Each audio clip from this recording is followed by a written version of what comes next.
Cewek ini lagi main bola, kaget banget karena tiba-tiba dia itu datang bulan. Sampai temen cowoknya nekat ngelakuin hal ini guys. Bocil ini pengen main petak umpet, tapi temennya nggak ada yang mau semua karena lagi main PS. Sampai ketika dia ketemu penjahat, dia nekat ngelakuin ini guys. Jadi kisahnya ada seorang bocil yang lagi kesel banget nih. Ketika dia lagi mau main petak umpet, temennya nggak ada yang mau karena temennya sibuk semua lagi main PS. Jadi dia tuh disuruh jangan ganggu sama sekali. Akhirnya bocil ini sedih kan guys. Dia pergi deh dari teman-temannya. Sampai tiba-tiba di sisi lain ada seorang maling yang lagi mau maling jemuran. Nah pas dia lagi maling kayak gini, ada yang ngeliat sampai akhirnya dia itu dikejar-kejar satu warga. Nah anak ini tiba-tiba ketemulah sama si maling itu. Terus anak ini nanya, "Bapak ngapain?" Katanya bapaknya dia itu lagi main petak umpet. Loh terus ini apa pak? Katanya ini adalah petak umpet zaman sekarang tuh kayak gini. Nah si bocilnya jadi mikir dong. Oh kalau misalkan mau ada orang-orang yang ngejar, dia harus main petak umpetnya kayak gini ya. Apalagi ketika bocil ini ngelihat semua orang tuh kayaknya mau main petak umpet sama bapak ini. Bocil ini langsung kepikiran ide yang brilian banget. Dia langsung ke tempat PS teman-temannya dan dia ngikutin cara maling tersebut untuk ngambil PS-nya. Karena dengan dia ngambil, dia pasti bakal dikejar-kejar dan orang-orang pada mau main sama dia. Akhirnya bener aja dong dia dikejar-kejar. Dan akhirnya mereka ketemu lagi dan bocilnya seneng banget karena akhirnya dia bisa main petak umpet. Cewek ini lagi main bola, kaget banget karena tiba-tiba dia itu datang bulan. Sampai temen cowoknya nekat ngelakuin hal ini guys. Jadi kisahnya ada seorang cewek namanya Dara yang sering banget main bola sama cowok-cowok. Nah biasanya tuh dia cewek sendiri nih guys. Pas lagi main bola dia itu lagi asik-asik aja jadi kiper. Tapi kok dia merasa kayak kunang-kunang dan lemes gitu. Nah tiba-tiba nggak seperti biasanya pada saat bola datang, dia itu nggak bisa nangkep dan langsung kena ke perutnya dia. Jadi dia sakit banget. Bahkan ada yang sadar kalau misalkan kaki Dara itu berdarah. Di sini Dara panik banget dan langsung mememperkan darahnya itu ke dinding. Nah temennya yang baju biru ini udah curiga, kayaknya Dara itu datang bulan deh. Dia kasih tahu sama temennya yang baju merah, kita harus beliin Dara sesuatu. Tapi temennya yang baju merah tuh malu kalau misalkan ke warung harus beli pembalut. Akhirnya mereka ambil roknya si Dara dan yang baju merah itu berpura-pura jadi cewek supaya dia bisa beli pembalut di warung. Pokoknya mereka baik banget guys buat Dara, mereka jauh-jauh ke warung. Walaupun di warung ada teman-teman cowok lainnya. Akhirnya setelah perjuangan beberapa lama, dia itu dapet tuh pembalutnya. Dia langsung lemparin ke Dara. Tapi Dara bingung banget cara makainya gimana. Bahkan Dara juga nanya ke mereka, tapi mereka lebih bingung lagi. Setiap hari cowok ini selalu jualan akun yang banyak banget followers ya. Tapi ketika dia ketemu satu pembeli ini, dia shock banget guys. Jadi kisahnya cowok ini tuh tiap hari selalu nerima telepon untuk ngejualin akun-akun yang banyak banget followersnya.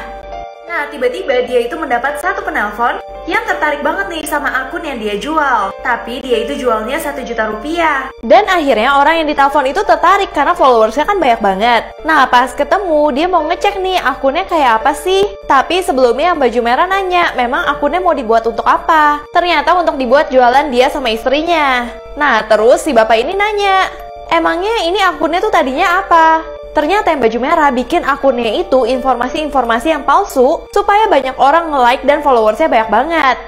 Nah awalnya bapak ini udah takut banget nih, apa nggak masalah? Tapi yang jual itu bilang dia itu nggak peduli, yang penting dia punya banyak followers.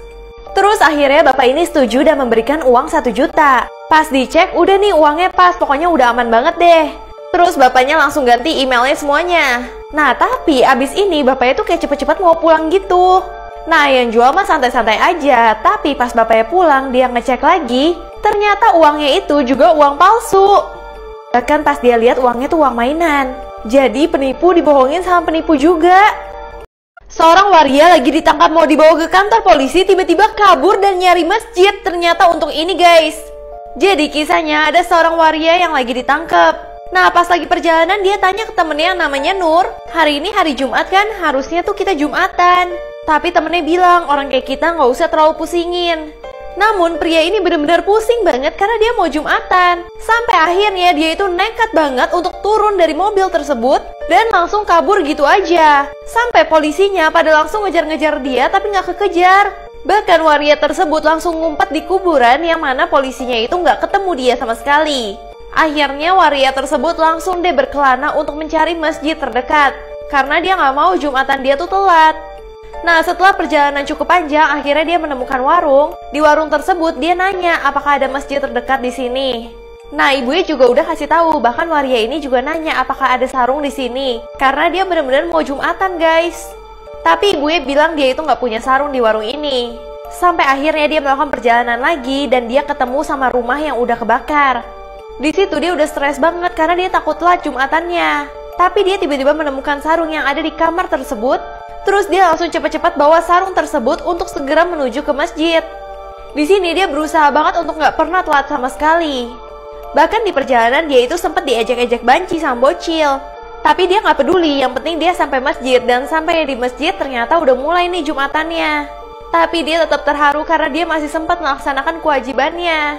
Walaupun setiap manusia mempunyai dosa, tapi dia tidak pernah melupakan Tuhannya.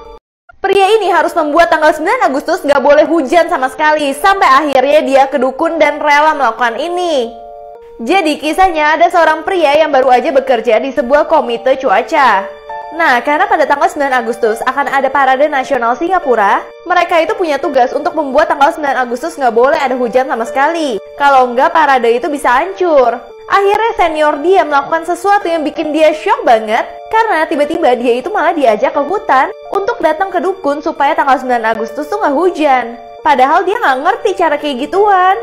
Tapi yang anehnya pas dia ke dukun, tiba-tiba dukunnya malah meninggal. Dia berusaha untuk membantu dukunnya, tapi semua itu terlambat.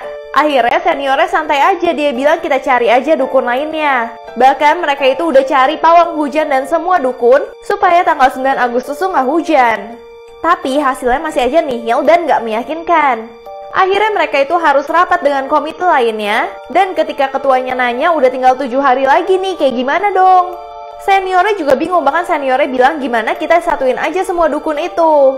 Tapi hal itu kan nggak pasti kan guys. Nah, si junior ini bilang kalau misalkan kita harus pakai cara yang normal-normal aja deh, jangan pakai cara kayak gituan.